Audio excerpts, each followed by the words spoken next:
aqui hoje para gravar mais um episódio do nosso podcast Conexão Neurodiversa e hoje vamos falar sobre a musicoterapia. Como utilizar a música como uma especialidade dentro do ambiente terapêutico. E para isso, eu convidei uma pessoa super especial e experiente nessa área. Então, eu queria apresentar para vocês. Seja muito bem-vindo, Thiago. Obrigado, Carol. Obrigado a todos. É um prazer estar aqui para poder falar um pouquinho da musicoterapia, da minha história. E eu tenho certeza que vamos compartilhar muitas experiências legais aqui hoje. Para começar, eu queria que você contasse um pouco como você escolheu essa especialidade, se teve alguma ocasião que te fez se apaixonar e começar a trabalhar especificamente com essa especialidade. Então, eu sempre fui músico, né? Desde o início da minha vida, com 8 anos de idade, eu já comecei a tocar bateria, me apaixonar pela música. A música sempre esteve presente na minha vida, né? Fui criado na igreja com música e em determinado momento da minha vida eu sonhei em um dia poder trabalhar com música, só que eu não sabia como isso seria possível, porque até então muitas pessoas, né, quando olhavam para essa possibilidade de trabalhar com música, as pessoas não davam muito valor, muito crédito, não se via muito futuro em relação a isso. Daí eu só fui conhecer de fato a musicoterapia quando eu estava na minha graduação, quando eu estava fazendo psicologia. Durante a minha graduação, uma pessoa olhou para mim falou, você seria um bom musicoterapeuta. Eu falei, por quê? Porque você é músico e você tá fazendo psicologia. E eu confesso a você, assim, Carol, que eu nem conhecia a musicoterapia, não sabia o que era a musicoterapia. Então, a partir daquele momento que aquela pessoa disse isso pra mim, aí eu busquei conhecer, pesquisar, e ali eu vi que eu realmente poderia ser um musicoterapeuta. É interessante você dizer isso, porque eu costumo dizer que o destino, ele dá sinais. Então, desde a infância, você trabalhava, né, com essa questão da música. Depois, você chegou a ir para a área terapêutica mais convencional, que é a psicologia, e desencadeou nessa especialidade, que é a musicoterapia.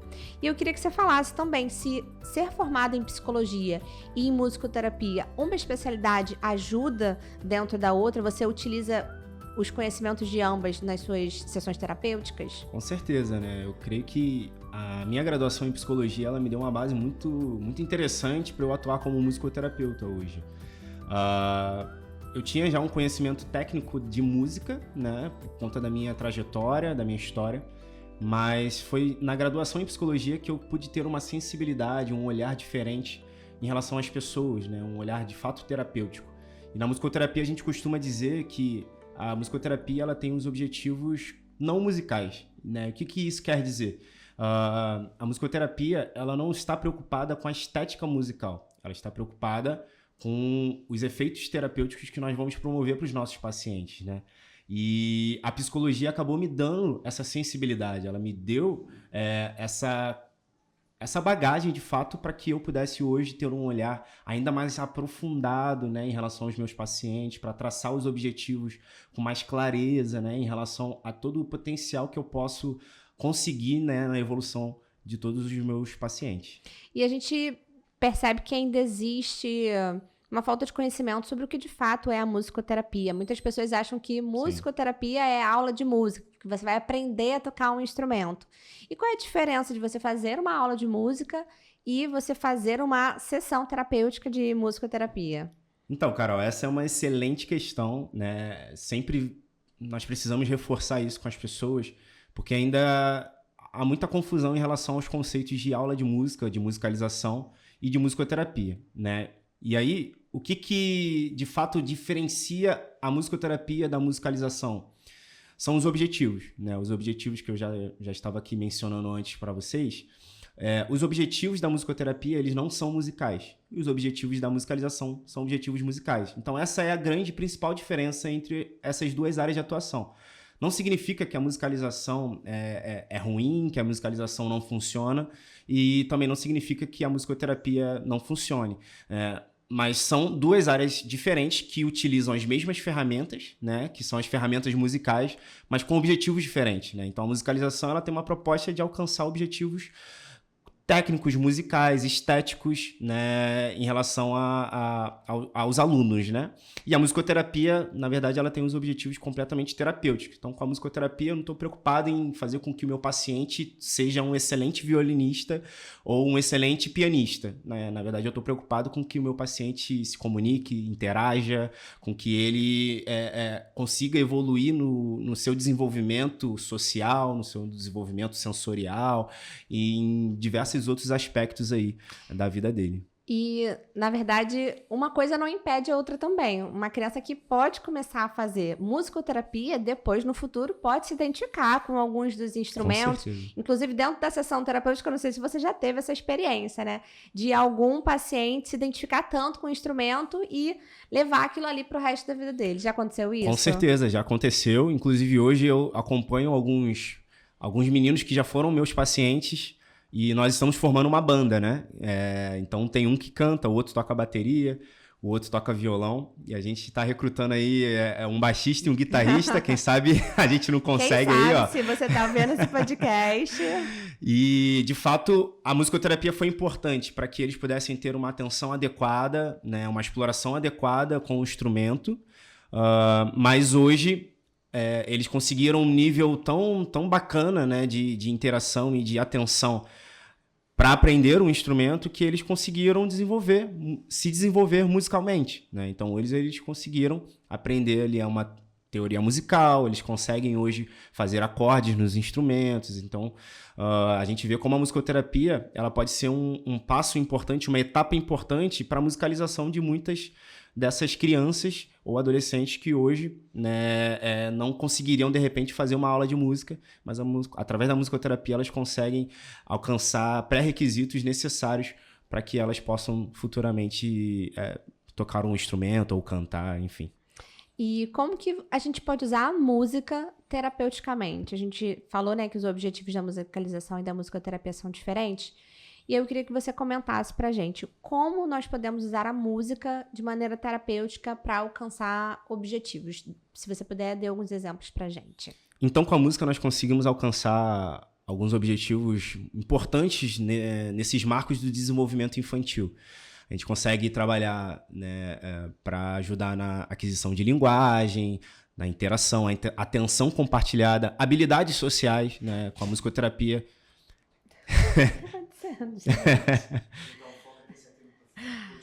Nada, tranquilo. Então, com a música, nós conseguimos alcançar esses objetivos terapêuticos que marcam bastante, né, o desenvolvimento infantil.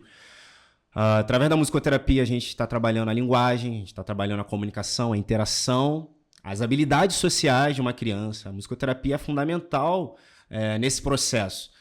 E então por isso que ela é tão importante, né, num trabalho terapêutico, num trabalho de desenvolvimento infantil, porque esses objetivos não musicais, eles são fundamentais para a evolução de uma criança. E daí a diferença da musicoterapia para a musicalização infantil. Eu já vi alguns vídeos seus onde você trabalha, inclusive, emoções junto com a musicoterapia. Já vi vídeos de você trabalhando lateralidade com a musicoterapia. Então, quando uma criança faz musicoterapia, algumas pessoas podem pensar assim, tá só tocando musiquinha. Então, na verdade, é muito mais do que isso. A gente usa a música para alcançar outros objetivos, né? Exatamente. É muito além do que a gente, às vezes, imagina, né? A música, ela consegue alcançar e ultrapassar barreiras para alcançar objetivos assim que muitas pessoas não esperam. Através da música eu consigo alcançar objetivos que atendem às necessidades do meu paciente, né? Então, trabalhando questões motoras, trabalhando questões sociais, cognitivas, né? Por meio da música eu consigo alcançar esses objetivos de uma maneira muito mais lúdica e permitindo com que a criança ela possa ter uma oportunidade muito divertida de alcançar essas metas, né, no seu objetivo, no seu desenvolvimento. Então, a musicoterapia é fundamental, a musicoterapia é muito importante para qualquer pessoa, para qualquer criança. E quando nós falamos especificamente de criança com autismo, né, como a musicoterapia tem se mostrado fundamental, como a musicoterapia tem se apresentado como uma potência no trabalho com essas crianças. E provavelmente durante sua trajetória, sua caminhada profissional, você já passou por vários pacientes, por vários casos diferentes. Já teve algum paciente um pouco mais severo, com algum nível de suporte maior e que através da musicoterapia você conseguiu, inclusive, ajudar o restante da equipe terapêutica no procedimento com esse paciente? Sim, trabalhar com esses pacientes sempre é um desafio, né? Na verdade, trabalhar com qualquer paciente é um desafio, mas a gente sabe que esses que têm um pouco de mais comprometimento, né, eles demandam um pouco mais da gente, de estratégias, né, de criatividade. E sim, já tive uma experiência bem bacana de evolução em um paciente que tinha nível 3 de suporte e ele não ficava com nenhum terapeuta, né, em nenhuma atividade ele conseguia permanecer em sala. E na musicoterapia não era diferente, né? Ele tinha muita dificuldade de permanecer o tempo da sessão, e em alguns momentos ele demonstrava comportamentos disruptivos, né? E era bem difícil de a gente conseguir manejar, né, o comportamento dele durante a sessão. E a gente conseguiu através da música, né? Então, na musicoterapia, nas sessões de musicoterapia, eu percebi que ele gostava muito do som do violão. E através do violão a gente conseguiu chamar a atenção dele para que ele nos percebesse, né, dentro de sala, dentro da sessão de musicoterapia, e ele começasse a interagir para minimamente se comunicar com a gente, né, porque nem isso ele fazia. Ele simplesmente entrava na sala e já queria sair e nem percebia que nós estávamos ali como terapeutas. Então essa troca ela não acontecia, e através da música a gente conseguiu ter essa troca para começar o quê? A negociar. Através dos reforçadores a gente conseguiu manejar o comportamento dele para que ele permanecesse por mais tempo durante a sessão. E o violão foi a ferramenta importante para quê? Para termos essa atenção, para conseguirmos ter uma interação mínima com esse paciente, e isso nos permitiu o quê? Fazer com que o tempo dele dentro de sala aumentasse, que as negociações acontecessem. A música acabou se tornando, ao longo do tempo, o próprio reforçador para ele, né? Pelo interesse que ele demonstrou pelo som do violão. E a gente conseguiu fazer com que esse paciente também pudesse permanecer por mais tempo em outras sessões, em outras terapias. Então eu vi ali aquele trabalho como um trabalho fundamental para a evolução desse paciente, para que ele pudesse, então, além de aumentar o seu tempo, né, de tolerância durante uma sessão de terapia, para que ele pudesse também ter uma interação, ter uma troca com o outro, né, algo que ele praticamente não fazia com ninguém. Quando você conta essa história, eu lembro da importância de um atendimento individualizado. Porque se a gente vai para uma sessão de musicoterapia e quer hoje eu planejei que eu vou trabalhar o teclado, hoje eu vou trabalhar com o xilofone. E às vezes aquilo não é reforçador para a criança. Então é importante, né, esse trabalho de conhecer o indivíduo, de entender o que ele está gostando, com o que ele se identifica mais, para depois você conseguir traçar um plano terapêutico. Então conhecer a criança, entender os seus reforçadores é importantíssimo, né? Isso é fundamental, né? Tem um autor na musicoterapia muito conhecido chamado Benezon, e ele vai falar sobre identidade sonora. Cada criança, cada pessoa, cada indivíduo, ele tem uma identidade sonora. E é fundamental, no trabalho do musicoterapeuta, conhecer a identidade sonora do paciente. E como que a gente consegue isso, né? Na entrevista com os pais, conhecendo os gostos musicais da criança, dos pacientes, dos pais também. O gosto musical dos pais também é fundamental, né? Porque às vezes a gente só quer saber o gosto musical da criança, mas dos pais também é fundamental, porque aquela criança convive com aqueles pais. E eles influenciam, né? Influenciam de alguma forma, né? Então, conhecer a identidade sonora do paciente é fundamental dentro do trabalho da musicoterapia. E isso nos permite termos, né, resultados muito mais eficazes, né, nas nossas intervenções. Isso faz com que o nosso trabalho se torne cada vez mais intencional naquilo que nós estamos fazendo. E a gente consegue, né, a evolução da criança, nós conseguimos os nossos objetivos, alcançar os nossos objetivos, porque é fundamental conhecer. Não basta simplesmente eu querer achar que a criança ouça a música que eu gosto. Não, eu preciso tocar, e isso é fundamental em musicoterapia. Nós precisamos tocar aquilo que a criança, aquilo que o paciente gosta, aquilo que ele demonstra prazer, aquilo que faz com que ele possa ter a sua atenção direcionada para a interação musical. Então, isso é fundamental no processo musicoterapêutico. A gente falou sobre a história de um paciente que você ajudou a se regular dentro do set terapêutico, mas você tem algum outro exemplo de algum impacto muito positivo e direto na vida dessa criança de maneira mais pontual? Quando o nosso trabalho ele alcança conquistas para a vida diária do paciente, né? É um trabalho que se torna ainda mais gratificante. Eu tenho um caso muito interessante, Carol, de um paciente que ele tinha muitas dificuldades para dormir à noite, porque ele tinha algumas questões sensoriais e também algumas questões também no campo simbólico dele, relacionadas ao pio de um passarinho. Então, todas as vezes à noite ele tinha dificuldade para dormir e ele relatava para sua mãe, né, que ele não conseguia dormir porque tinha um passarinho que ficava piando à noite e ele não conseguia dormir porque aquele som incomodava ele. E era um paciente que de fato tinha um comprometimento sensorial em relação à audição, né? Então ele tinha algumas questões relacionadas a latido de cachorro, como ele relatou, o pio do passarinho. E a gente começou a trabalhar isso em terapia. Era um paciente já jovem, né? Na época ele já tinha 18 anos, verbal. Então nós começamos a trabalhar essa questão em musicoterapia, principalmente com a técnica de composição. E como isso aconteceu? Durante as sessões, né, eu pedia para ele me relatar como eram as noites dele, por que ele não conseguia dormir, como era o pio do pássaro. E através de todo esse relato dele, nós fomos construindo uma canção ao longo das sessões. Então, foram ali cerca de 3, 4 sessões, onde nós construímos uma canção relatando o incômodo dele com esse pio do pássaro. E ao final dessa canção, nós cantamos ela. E o mais importante, nessa canção que nós tivemos a oportunidade de compor, nós demos uma resolução, né, para esse problema. Então, eu desafiei o meu paciente a resolver esse problema. Como é que nós vamos resolver esse problema? Como a gente poderia resolver esse problema? E ele diz, então vamos criar um espantalho para que esse pássaro possa voar bem longe de mim. Eu falei, então tá bom, então vamos colocar isso na música, né? E essa canção, ela se chama O Pássaro da Madrugada, né? E ela, inclusive, ela tá dentro de uma pesquisa que eu realizei durante a minha pós-graduação, né? Relatando a importância da musicoterapia, da técnica de composição, especificamente falando, na ressignificação, né, de sentimentos, de emoções, em pacientes com transtorno do espectro autista. Então, a música foi muito importante para ressignificar essa questão, né, para esse paciente.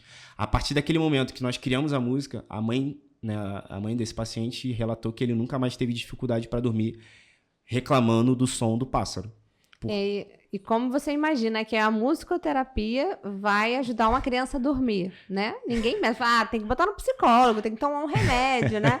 Então, a gente vê a importância aí desse trabalho que você vem fazendo. Exato. E quando a gente fala de como ela é importante, a gente precisa lembrar de como a regulamentação, como os profissionais que atuam nessa área precisam ser fiscalizados, porque a gente fala de musicoterapia, mas é preciso que a musicoterapia seja feita por um musicoterapeuta. E, recentemente, houve essa regulamentação, né? Sim. Então, eu queria que você falasse um pouquinho sobre isso. Em abril desse ano, né, de 2024, nós tivemos, então, essa conquista, né, que é a regulamentação da profissão de musicoterapeuta no Brasil, algo que já vinha sendo articulado há anos, né, pela classe. É uma luta de muito tempo, mas como a musicoterapia vem ganhando força e vem ganhando cada vez mais também o respeito, né, da comunidade científica, vem ganhando cada vez mais o seu espaço, né, na comunidade científica. Então nós vemos que a musicoterapia ela ganhou força necessária para que hoje nós pudéssemos ter a profissão regulamentada. E em que isso implica, né? O que a regulamentação implica a partir de agora, né? Que muito provavelmente que nós teremos um conselho, né, de musicoterapia fiscalizando, né, dando o suporte necessário para os profissionais de musicoterapia no Brasil. Fiscalizando o quê? Fiscalizando se o profissional que está fazendo musicoterapia é um musicoterapeuta. Porque por muito tempo, como não havia essa fiscalização a fundo, como não se tinha um conselho de musicoterapia, as associações elas acabavam não tendo tanto peso para fiscalizar, né, essa questão. Então, muitos músicos, muitas pessoas com outras graduações e não de musicoterapia, acabavam exercendo o papel de musicoterapeuta em algumas clínicas, em algumas atividades, alegando ser musicoterapeutas sem uma formação adequada, né? E a formação até então, ela acontece por meio da graduação ou da pós-graduação em musicoterapia. Então, a partir de agora, com a regulamentação, essa fiscalização provavelmente vai acontecer de uma maneira mais adequada, os profissionais vão ter um suporte mais adequado, os profissionais também vão conquistar os seus direitos, né, no mercado de trabalho, vão conseguir mais oportunidades no mercado de trabalho, vagas em concursos públicos. Então, a regulamentação ela tem sido muito importante nesse momento para o crescimento da musicoterapia no Brasil. E aí, falando um pouquinho de futuro, a musicoterapia no Brasil, eu vejo ela uma perspectiva de crescimento absurda. E falando um pouquinho sobre o futuro da musicoterapia, eu vejo como um futuro muito promissor, de muito crescimento, principalmente porque a área vem ganhando cada vez mais evidências científicas que estão embasando o trabalho do musicoterapeuta. E hoje em dia se tem muito mais pesquisas voltadas para a musicoterapia do que há alguns anos atrás. Então, muitos profissionais estão cada vez mais se aprofundando nesse conhecimento científico também. Eu li um artigo recentemente que fala sobre o uso da musicoterapia relacionado às habilidades sociais também. Eu sei que tem pacientes que a gente precisa atuar de maneira individual, mas a musicoterapia também é muito utilizada para trabalho com grupos. Você tem esse tipo de experiência?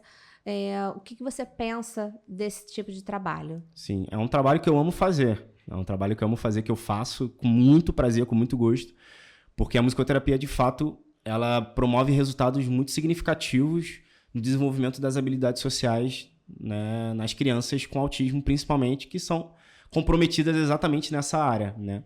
Então, a musicoterapia ela consegue fazer com que haja uma interação entre as crianças e esse trabalho ele seja muito mais efetivo, ele seja muito mais eficaz com música, né? Então, a música ela é muito universal, né? Já que a gente gosta muito de usar esse termo universo, eu digo que a música é muito universal. E ela é universal porque ela consegue alcançar todo tipo de gente. Porque não existe ninguém que não goste de música. Não existe uma criança que não goste de música. Gostos musicais, cada um tem o seu. Identidade sonora, cada um tem a sua. Mas a música, ela é universal, ela está presente em todas as pessoas. A gente está finalizando o nosso podcast. E se você pudesse resumir, qual é o sentimento que você tem hoje de trabalhar com crianças autistas e poder impactar a vida delas com a musicoterapia? A musicoterapia, que surgiu por causa da minha paixão por música e me deu um sentido para minha profissão. Me fez entender que através da música eu conseguiria trabalhar, né, pelo bem, pelo desenvolvimento dos meus pacientes. Então, se eu fosse resumir hoje, eu resumiria com essa palavra: paixão. Muito obrigada, Thiago. É um prazer receber você aqui, conversar com uma pessoa que a gente vê brilho nos olhos pelo que faz. Então, assim, muito obrigada mesmo pela sua presença. Foi incrível ter esse bate-papo com você. Eu que agradeço, Carol, pela oportunidade de compartilhar um pouquinho. Foi muito bom o papo e espero compartilhar mais vezes também, né, para tirar outras dúvidas que surgirem em relação à musicoterapia e que a musicoterapia possa estar cada vez mais presente, né, nas clínicas, na sociedade, né? Eu acho que é fundamental para o desenvolvimento das nossas crianças e para o nosso trabalho. E eu queria agradecer também a você que assistiu esse podcast todinho. Queria dizer que você precisa compartilhar isso com outras pessoas, porque a musicoterapia é uma especialidade relativamente nova. Ela é antiga, mas as pessoas não conhecem muito ela. Então manda esse podcast para uma pessoa que precisa ouvir, que de repente gosta de música e não sabe de repente como seguir uma carreira nesse sentido. Eu acredito que esse podcast pode abrir um universo de possibilidades na mente dessas pessoas. E aí você vai estar ajudando também uma criança a se desenvolver, como nós falamos aqui com o Thiago. Muito obrigado, compartilhe e curte esse podcast e até o nosso próximo episódio. Tchau, tchau!